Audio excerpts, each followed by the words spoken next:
From Kansas State University, this is Agriculture Today. Eric Atkinson here. Here's what's ahead. Out of Oklahoma State University, Derrell offers his thoughts on the cattle market trends. Among other things, he'll talk about the large number of calves yet to be run through the feeder markets for this time of the year, what that implies for feeder prices ahead. We'll also have highlights from the latest Cattle Chat podcast out of the Beef Cattle Institute at K-State. This week, K-State's Brad White, Bob Larson, and Bob Weaber will look at the changes in marbling grades relating to select grade beef, the implications of that, and they'll talk about making decisions on retaining heifers for the breeding herd. Later, Jeff Wickman with this week's 4-H segment. He'll talk with K-State's Diane Mack about an upcoming 4-H leadership development event in January. Here on Agriculture Today. Hamburgers, roast, ribs, steak, or whatever you prefer. Beef, it's what's for dinner. Kansas cattle farmers produce 7.5 million head of cattle per year. It takes about 7 tablespoons of peanut butter to get the same amount of protein in 1 serving of lean beef. Support your local Kansas farmers and ranchers. Eat beef. This message was brought to you by the K-State Animal Sciences Leadership Academy participants.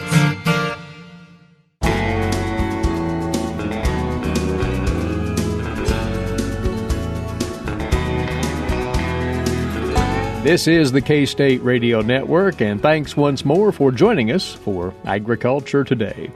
For this week's Cattle Market Insight, we turn now to a livestock economist out of Oklahoma State University, Derrell. Derrell is on the road today, but we've caught up with him and are asking him for his latest thoughts on these markets. And this past week, Derrell, the fed cattle market up a tick, so the relative stability in this market persists, it seems. It really has. The fed cattle market has held in there quite well. Feeder cattle markets, at least in the southern plains, we're continuing strong here right through the end of the year. We're getting very close to the point where most of these markets are going to kind of coast out the rest of the year, get through this holiday season and before we pick things up next year. And we want to then talk about that extended outlook. The feeder cattle market, well, one thing you've recently noted is that there are still some calves out there to move, and so there is activity yet there. There has been. It's been a strange year. I looked at at least the Oklahoma combined auction volume. I've been watching that all fall, and when you look at it on total from say Labor Day up until the first half of December, the overall volume is about what you would expect. I mean, it's up about 5% or something from a year ago. But what's been interesting is the week-to-week variation in that. It's not been a smooth process. We didn't really get the normal peaks in auction volume that happens typically before Thanksgiving. We had some big volumes in October. Then we had some wet, sloppy weather that really messed up things for a couple of weeks. And then we picked up here with some big volumes after the Thanksgiving period. So we're kind of caught up now, and it all sort of averages out over time. But it has been an unusual year to get to this point. And with these irregularities in how feeders have moved, what's been the impact on prices, and what will likely be the impact moving forward then? Well, I think, again, we had quite a bit of wheat that was planted early, and it was growing through that wet, sloppy weather. The moisture was good from that standpoint, although it delayed turnout on that, and it delayed purchasing of cattle in some cases. We just didn't want to be receiving cattle during that wet, sloppy weather. So there was lots of demand kind of pushed off till a little bit later. And so even though we've had these big volumes, particularly since Thanksgiving, we've continued to see this market hold pretty steady through that time period. And because of the moisture we have and the prospects for lots of wheat in most places, some of these producers are actually, I think, probably buying even a few more calves than they intended to, and they're buying them a little bit later in some cases. So it's really kept this market strong. And I think we've got a lot of calves out on wheat now. And do you think that strength may hold for a time yet then? Well, going forward into the next year, I think we're sort of current, if you will. We don't usually think of feeder cattle markets that way like a feedlot. But in some sense, I think we got through the fall run, the seasonal run of calves. So I think in general, we're in pretty good shape going forward. Obviously, on an annual basis in 2019, we're looking for a little bit of an increase in feeder supplies, but we're in pretty good shape going into that. We've held quite strong, and so I think it looks pretty good as we move into the first quarter of next year. probably moving towards those typical seasonal peaks that we often see. So those who, and you've noted this in comments previous, those holding calves back into 2019, primarily for income tax management purposes, that sounds like a solid strategy. Do you see any pitfalls to that whatsoever? Well, in general, no, I don't. Although, it's always a little bit tricky in January. We sometimes see a 1 week kind of a bulge of cattle when everybody decides to market those tax calves, if you will. So, you want to be a little bit careful and kind of watch that market. If you have the flexibility last minute to maybe postpone a week, it's usually very short-lived. It's just a question of, sort of whether we get bunched up a little bit. But in general, I think we're in pretty good shape. Obviously, the other thing we have to keep an eye on as we move into that time period is the prospects for winter weather can be an issue. So, you certainly want to be aware of potential storms or anything that might be coming at that point that would really impact the marketing of calves during that time period. Well, if you would, Derrell, bring us up to the moment on the cull cow market. And we've talked of this previously, but that trade is not improving much. Prices are sort of in the doldrums there. Is there any prospect that that, in fact, will turn around and we'll see a bit better prices bid for those cull cows? It's really a challenge. I mean, when all else fails, I usually bet on the seasonal patterns. And, of course, cull cows typically have a very strong seasonal price pattern from the November lows, through the spring, and they really don't peak out until May or June, but you pick up a lot of that increase by February and March. So, without any other basis, I would say, yes, I do expect to see that seasonal price increase. That said, it's been an unusual year. The last half of 2018, these cull cow prices dropped counter-seasonally in midsummer, stayed there, dropped even a little bit lower during the seasonal lows, probably have bottomed now, but they certainly haven't shown a lot of indication yet that we are going to make a run. Now, last year, the seasonal increase was delayed. It didn't happen until, I believe it was towards the latter part of January, but then it did finally kick in. And so that's another thing that's a possibility. So it's a little hard to call. The 90s, the lean trimmings market that really drives that cull cow market is still relatively weak, although it's improved a little bit. So I think there's a decent chance for it here. And again, when all else fails, bet on the seasonal pattern. But there is some risk involved that this thing will just continue to struggle as we go forward. So then for those who have, in fact, retained their cull cows, put them on feed in the hopes of an improved market, that hope still exists, but it needs to be monitored pretty carefully, it sounds. I think so. And, I talked to a producer just the other day who, basically said, given the cost of hay and other feed resources, and how low these cull cows have gotten, he said, I'm just not sure it's going to be worth it. And I think that's something that every producer needs to pencil out. A lot of times it comes down to sort of what feed resources, particularly that hay you're going to use and what's its value. If it's some older hay that probably isn't the best quality hay, cull cows may be your best bet to utilize that. You're going to need some additional feed to go with it to put some weight back on these cows. But I think it comes down to that. If you have some of that feed available, and it could be even standing forage in some cases where they can graze, that doesn't really have a higher value at this point, then it's probably worth the risk. But I think if you were spending a lot of money or most of the ration side of it on a market basis, then you would want to pencil it out pretty carefully to see if that makes sense. Just a bit on beef demand as we round out this year, and the boxed beef trade is, as you put it, easing into 2019. Anything of relevance happening there? Well, I think if you look at sort of where we are right now, the boxed beef price has dropped a little bit, so wholesale beef prices have backed off a little bit here in mid-December. But again, that's mostly just a function of kind of coasting out the year. Certainly, we had some strength that was reflected in terms of the normal buying for holiday periods. Most of that happened in November. So I think we're just kind of coasting here to the end of the year.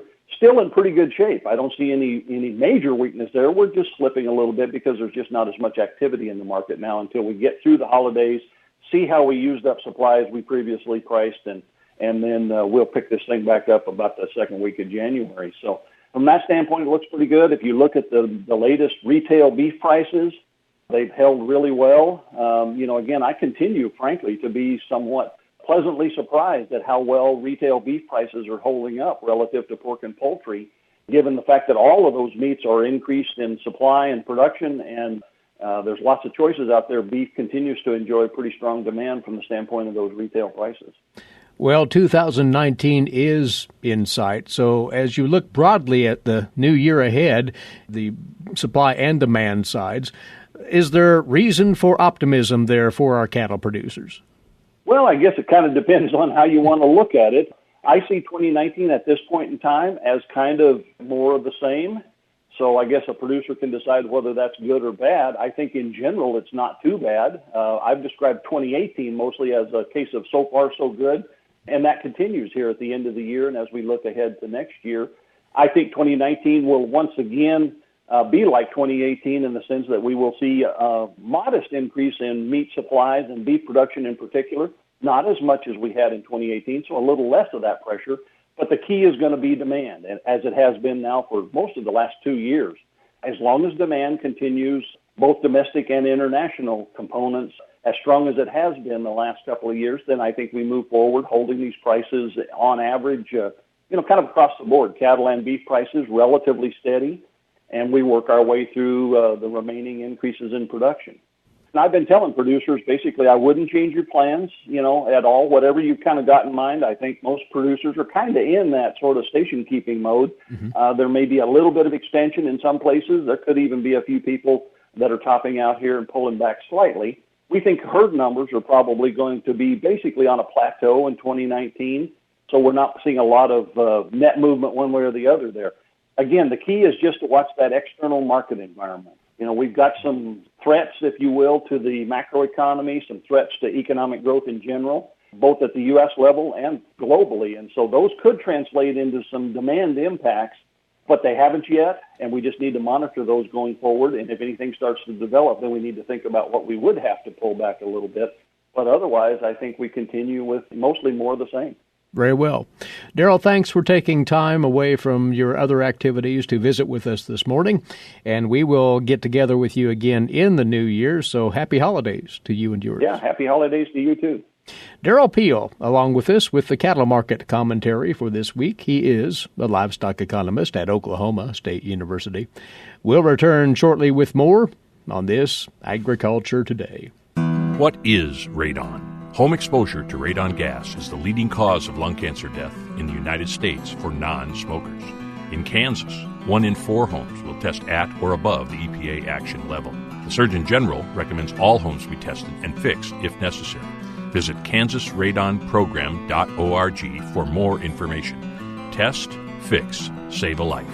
This message brought to you by the Kansas Radon Program, the Kansas Association of Broadcasters, and this station.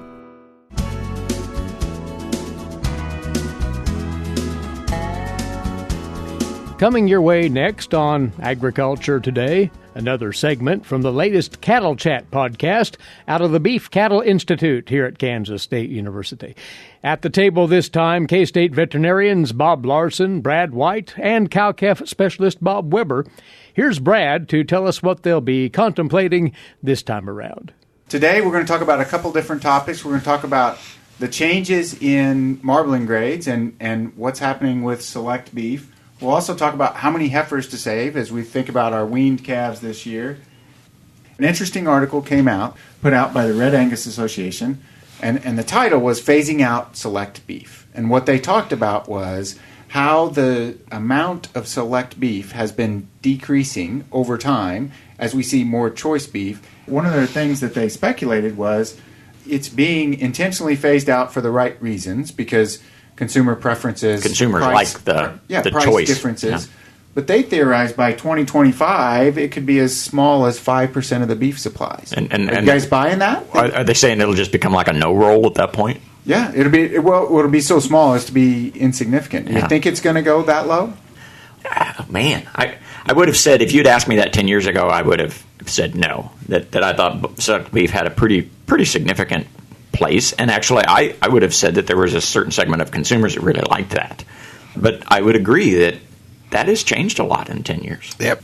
I dug up some notes from an old slide I have that had the percent select and choice and prime through 2009. And basically from the mid-90s to 2008, 2009, we were stagnant in terms of change in percent choice, roughly about 53 or 54%, somewhere in there. Bounced around a little bit year to year, about 33 to 35% select.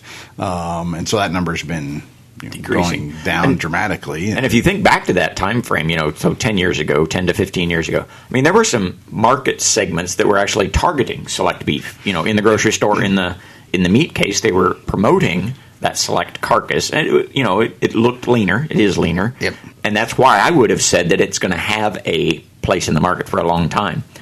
But I may be wrong. What do you think's driving that change? I mean, it's a pretty dramatic change because they talk about a decrease of 17, 18% last year in the percent of select. Yeah. So I think economic signal, right? So, making cattle that grade upper two-thirds choice qualify for a variety of the quality-based programs generates more dollars for fed cattle. You mentioned programs changing. Certified Hereford beef, for example, right. used to be a select kind of product. They are now a choice product. And part of that's consumer demand plus the genetic supply. trend. Yeah. So the supply of cattle that meet a higher grade spec has gone up. So, well, and another thing that might be, there's still an interest by a segment of the population to have a fairly lean meat product, but I think that's less in the last 10 years. Probably I think less fat concern in our. I think there's a less preferences. for a concern from a health standpoint of at least some marbling. I'm not saying go out and just eat gristle, but I think that kind of opened the door for a little bit heavier marbled meat cut that the consumer is willing to buy. And I think it's really impressive from an industry response standpoint because, like you said, Bob, from the mid '90s to the mid 2000s, we didn't see a lot of change, and it stayed about the same. And we don't have a lot more new genetic tools. We've got some, but we've improved slightly. Most of this benefit would have been done using the tools we've had for a long time, EPDs and some traits. And you think about how long does it take us to turn over 2 generations of cows? It takes 10 years. Yeah, 10, at least 10, maybe 15.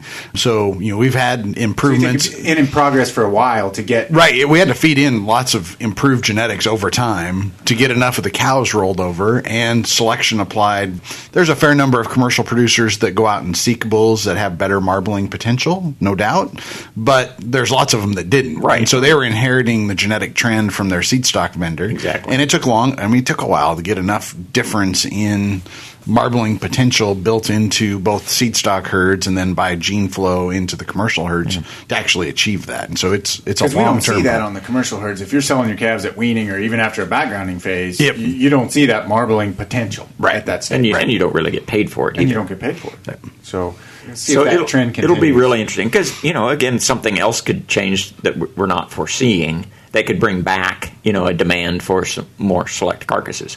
But I agree that at least for now, the demand is on the choice and upper. That's an interesting trend.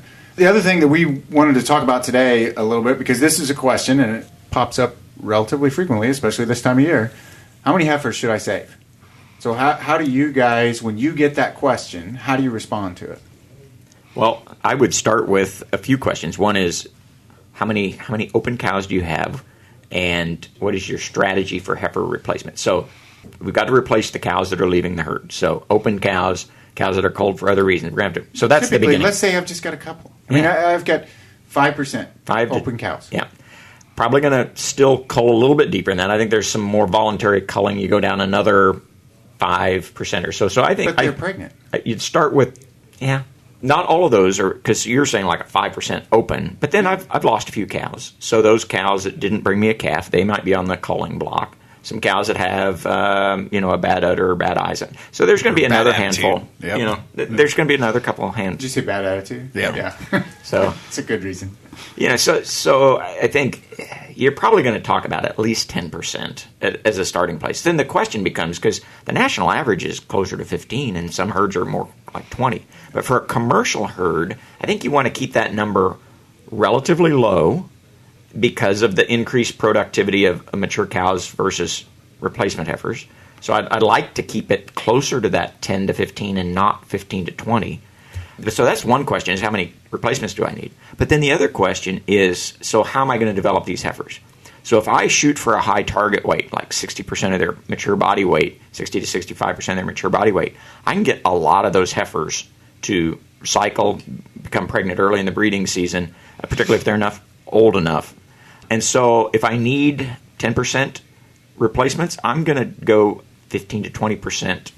So I'm going to double that to start with. Save twice as many heifers as what you want to keep, because you want them to get bred early in that. And I can put some selection pressure on those that got bred early. If I'm going to especially if you're a small producer, right? Because the binary responses move your percentages a lot. Now, if you're a bigger herd, you can bump that down a little bit.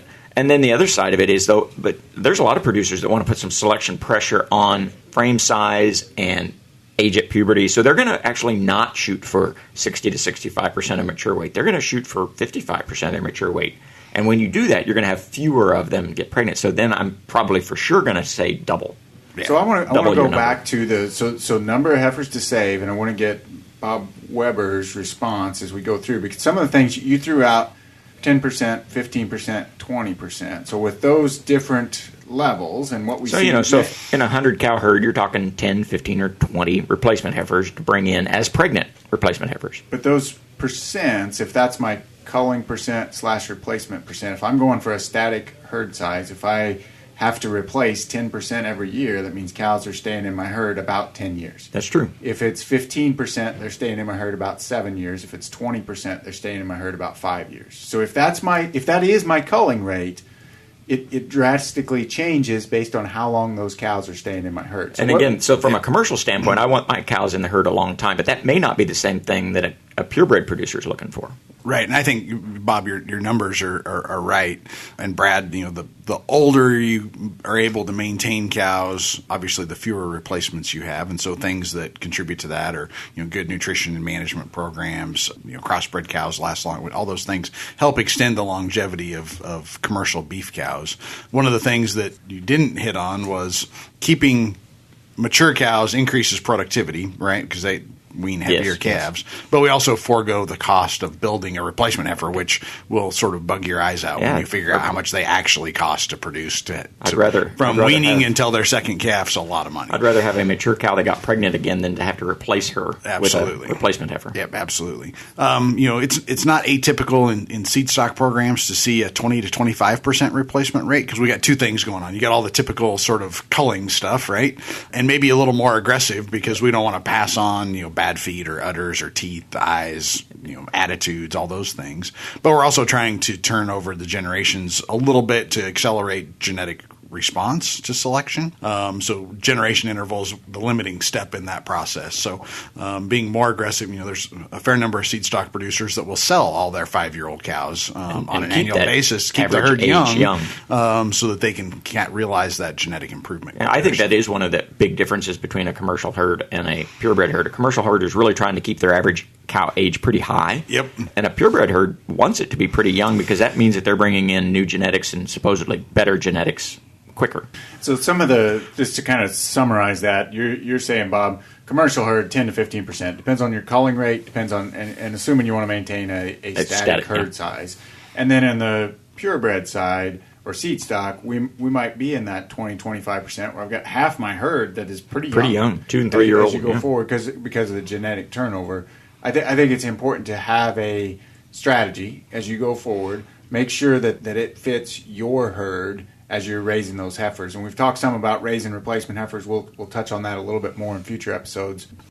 Brad White, Bob Larson, and Bob Weber of the Beef Cattle Institute at K-State. The full podcast can be found at beefcattleinsitute.org, beefcattleinsitute.org. We'll be back shortly here on Agriculture Today. While many people know hunger is an issue in developing countries, it is also a problem in our own backyards. In 2010, 1 in 7 Kansans struggled to put adequate food on the table. 2 K-State research and extension programs are tackling this problem. The Family Nutrition Program and Expanded Food and Nutrition Education Program reach thousands of Kansans in more than 70 counties. They learn how to eat healthy with a low budget. For more information about these programs, visit ksre.ksu.edu.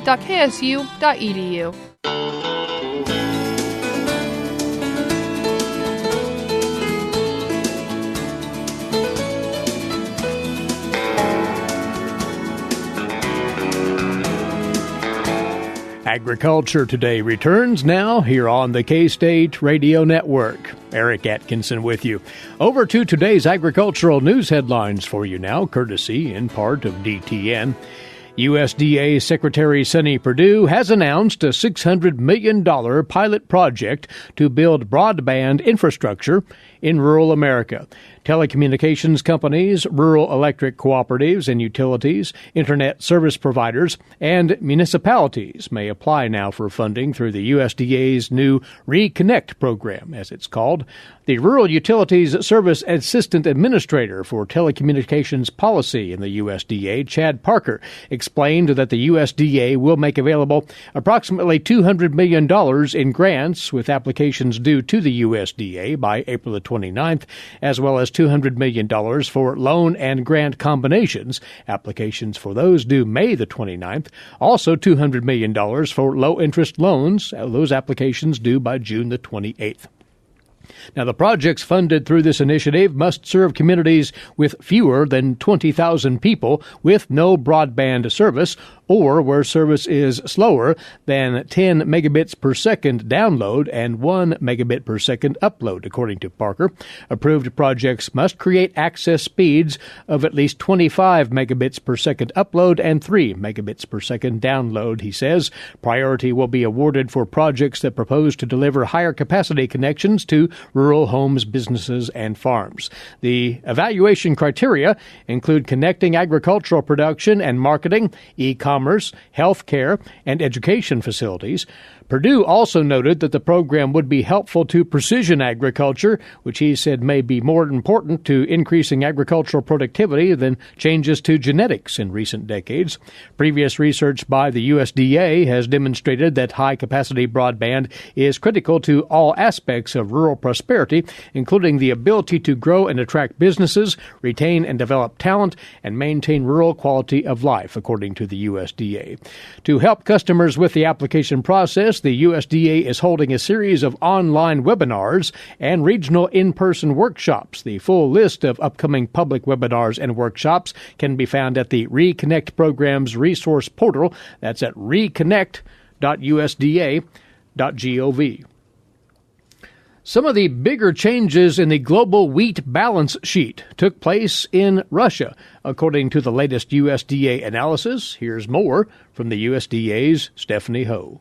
World Ag Outlook Board Chair Seth Meyer points to changes for wheat. We made some consumption changes in Russia on the back year, which increased stocks. And this is all to get at the point that we increased Russia's wheat export number by 1.5 million metric tons to 36.5 million metric tons.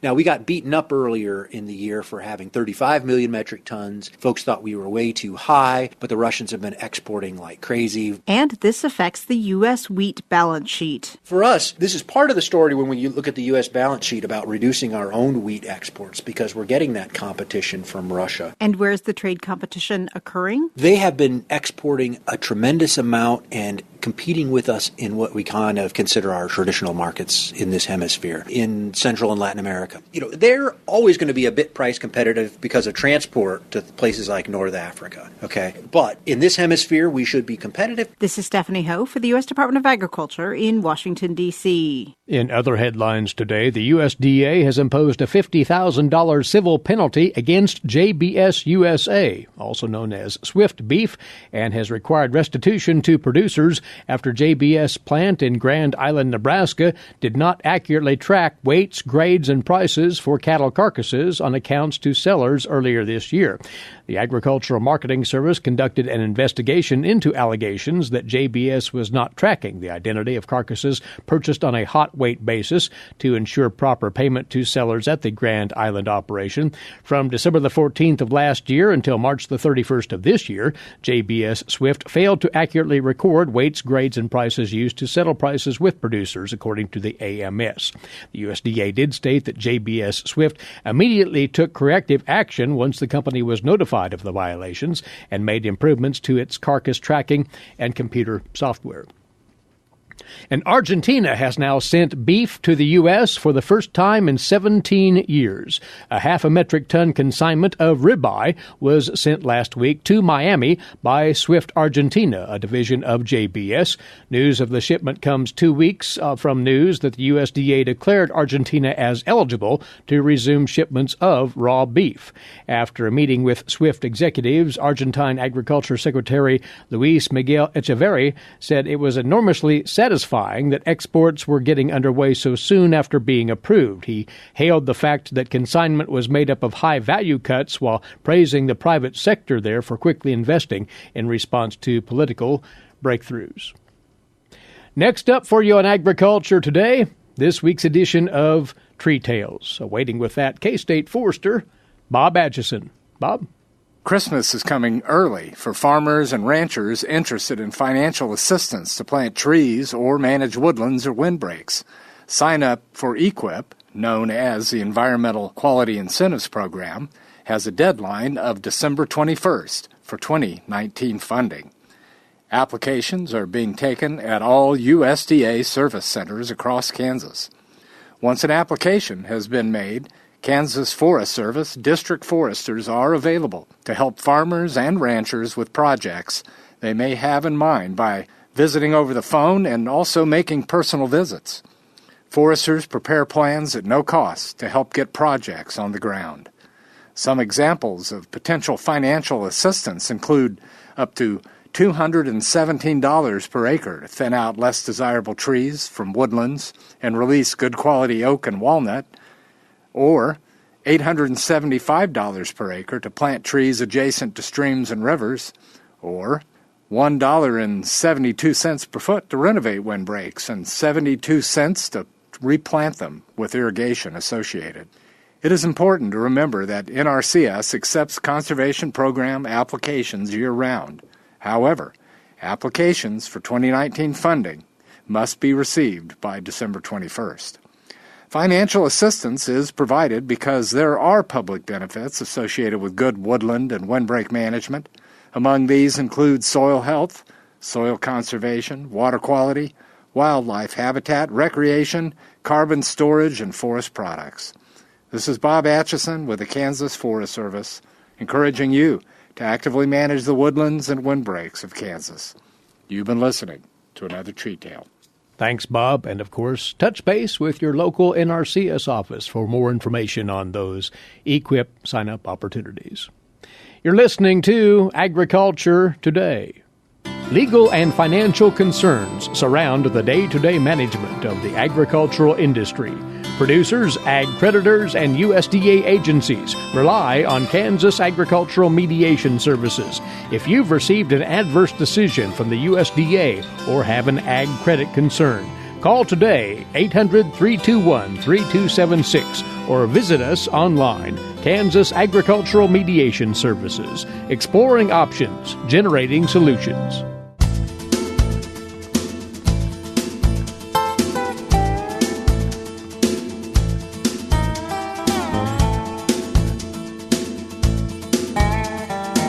Welcome back, and thanks for joining us on Agriculture Today. Along with Eric Atkinson, I'm Jeff Wickman. Leadership is one of the key components within the Kansas 4-H Personal Development Project area. In particular, this project area helps youth learn about the skills it takes to be a leader. This includes understanding yourself, communicating, getting along with others, making decisions, and managing and working with groups. Northeast Area 4-H Specialist Diane Mack says that 4-H youth interested in learning new leadership skills should attend one of the upcoming leadership events being held in January in 3 separate locations, including Northeast Kansas. Diane, the Northeast Area Leadership event coming up January 19th at Rock Springs. What goes on at this event? Well, what happens is that we have a group of teens that actually coordinate and plan the event and actually teach classes at it, and then invite those 4-H members, 12 and older, to come to the event and learn leadership skills, to meet new people, and to just engage in different 4-H activities at that regional level. So this is all set up by 4-H members? Yes. Kansas has a 4-H Leadership Council, And the people that plan this event are those from the northeast region of Kansas. And so our co-chairs this year are Kyler Cox, and she's from the Central Kansas District, and Sophia New from Johnson County. And then they lead a group of 8 other teens to put on this event. And this is an annual event? Yes. We've done it for several years, and this is the first time we're having it at Rock Springs, so we're excited to be there. Tell me a little bit about what they've got planned. I know there's a number of different class sessions. Yes. The day will include hearing from a speaker, and they will also be able to attend 3 different leadership sessions. A couple of those, I'll just tell you one was called Tying into Leadership, and you never know what you need to know about tying a knot until you're in a pinch, and that kind of applies to leadership. You never know what you'll need to know about leadership until you work with others, and so they're tying in that. And then there's a class on the Ukraine. We actually have a student from the Ukraine who will come and share their culture. There's classes on how to soar through an interview, how to dress, how to make that first impression. There's classes on how to improve their record-keeping skills, a class on if they're interested in running for youth council and what that would mean. We also have Rock Springs that are leading some classes for us. They're leading a session on leadership challenge games, and then also talking about the life at Rock Springs 1 gallon at a time, and talking about the water there at Rock Springs. How does this play into 4-H in general? I know that's one of the emphasis of 4-H, and really one of the benefits of 4-H is learning these type of skills. Right. So what we're trying to do here is many times the youth as they grow older, so this event again is from 12 to 18-year-olds, so that 12-year-old is just mostly involved at the county or district level, and so this is that first step of exploring not a whole state event, but a regional event where they can come and meet new people and start learning those leadership skills. And then how do they translate these skills that they learn really into, I guess, everyday life? Right. So many times, during the class, they'll be applying, okay, how can this help me, whether it be in school, whether it be for my 4-H club or other youth organizations they're a part of. The other thing here, too, is that we do have sessions for adults. There's an adult track, so if an adult is bringing a group of young people, there's specific classes for them as well. Never too old to learn. That is correct. And these are skills that they can then translate into their schoolwork and really just everyday life. Yes, they can. It's one of the classes, too, is community perceptions. So many times we don't think about teenagers thinking about their own community and what that looks like as somebody else comes into it. But I think that's a really valuable skill as well as they look at, what is it about my community that would bring others in. Kind of changes their way of thinking as well. Right. And the other thing I would like to mention, so our cost is $30, and what they would need to do is just go to the Kansas website and click on the 4-H event. Registrations are due January the 3rd. And it's cost $30, which includes a T-shirt, lunch, and a snack. And then also there's 2 other of these going around regionals. There's one in southeast Kansas, in Emporia on that same date, and then also in southwest Kansas in Dodge City on January the 19th, too. And these will all be similar in nature? Right. They're all about leadership, and they're all, again, planned by members of the Kansas Youth Leadership Council from that region. So they may change the speakers a little bit. They may change the emphasis a little bit. Right. They each have a different theme, and then, again, they came up with their different classes. But it is all about engaging the young people and also developing their leadership skills. I imagine that these co-chairs have been through this as, I guess, participants, so they're kind of taking it to the next level. Right. They've usually been participants, and then they've been on a planning committee, and then they take that next step into being the co-chairs and to really look at what does it take to run a big event like that. We usually have about 130 participants, and so that takes a lot of planning, and it takes a lot of work as a team with that planning team to make sure it all happens. And this is probably something they can also talk about at the local level and find out if they can get more people involved. Yes, we want them to, if they've been, to help spread the word and to, challenge their friends to come. And this, too, it's only a day event, and some of our state events are actually overnights. And so this is, again, that first step of, okay, let's come for a Saturday and spend the day at Rock Springs 4-H Center learning, and then maybe that next step is to come to a state event, which includes an overnight. Do you find that some of the 12, 13, 14-year-olds, are they interested in this as well, or is it mainly the older teens? It is actually mostly those 12, 13, and 14-year-olds. So they're getting an early start and then sticking with it. Yes, they are. So it's just been a great thing that we've started over the years to have these regional events. Number one is for those young people on the Kansas Youth Leadership Council to take their leadership skills to a next step at planning an event, and then having those young people at the county or district level to then attend. Something really that we can't underemphasize is the importance of learning these leadership skills. That is so correct. In this day and age, we all need leaders and people that really, want to be involved in their community. And this is kind of the first step towards doing some of the other leadership activities in 4-H? Yes, it is. Mm-hmm. And again, there is information available online. Yes, at the Kansas 4-H website. And how can they find that information? So they go to kansas4h.org, and then once they get there, it'll be on the left hand, and it says 4-H events. That's Northeast Area 4-H Specialist Diane Mack. To learn more about the Northeast Area Leadership event being held January 19th at Rock Springs, visit kansas4h.org. kansas4h.org. And that'll do it for this edition of Agriculture Today. For Eric Atkinson, I'm Jeff Wickman. This is the K-State Radio Network.